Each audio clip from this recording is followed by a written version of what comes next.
الحمد لله وحده والصلاة والسلام على من لا نبي بعده. السلام عليكم ورحمة الله وبركاته. أهلا بكم متابعين الكرام، متابعين قناة لمسة شيف فنان. النهاردة هنعمل كنافة حلو شرقي. تمام، أكلة جميلة لذيذة إن شاء الله، أتمنى تنال إعجابكم. تمام، اسمها كنافة بورما. طبعا الكنافة من ألذ الحاجات الحلوة المشهورة في الوطن العربي، تمام، في بلاد الشرق.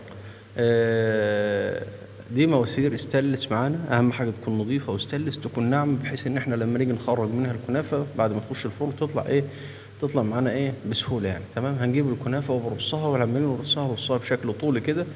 تمام، ونيجي بنجيب الماسوره بنحطها وبنلفها تبقى بالشكل ده. نلفها، هي بتتسمى، هي اسمها كنافة بورمة، بحيث ان هي بنبرمها برم كده، بتتبرم كده، بتتلف بالشكل ده وبالطريقة دي، وبنلمها من الجوانب زي ما حضراتكم شايفين كده. تمام، ولو في حتة زيادة مثلا، طبعا احنا بيبقى في سمك معين عايزين نلفه. تمام، وبنقطع منها الحتة الزيادة. تمام، وبعد كده بنيجي نضغطهم جنب بعض كده في الصاج. طبعا احنا معانا صاج مدهون فيه زبدة، ويكون فيه قصدي سمنة. سمنة تكون كتير بالشكل ده يعني.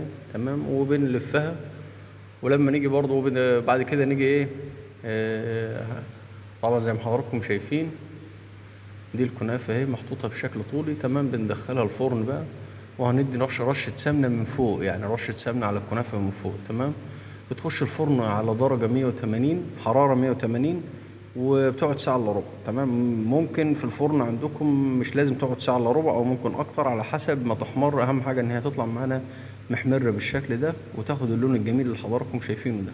تمام، زي ما حضراتكم شايفين، حاجة جميلة. بعد كده بنطلع منها بقى الفرم اللي هي الاستانلس دي بعد ما تستوي. تمام، وتحمر وتبرد، بنطلع منها الفرم الاستانلس بكل سهولة يعني.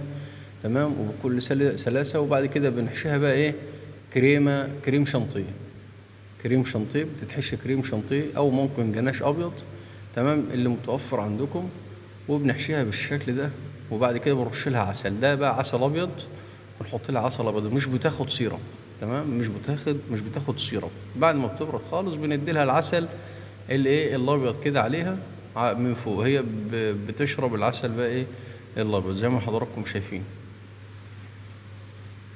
حاجة جميلة جدا جدا يعني، أتمنى إن شاء الله تجربوها كده. ويكون معنا بقى مكسرات أو فستق. ده فستق مجروش. ممكن نجيب مكسرات، ممكن فول سوداني المتوفر عندنا وبنعمله، ومعانا الطبق بتاعنا بالشكل ده. أتمنى ينال إعجابكم، وأشكركم شكرا جزيلا.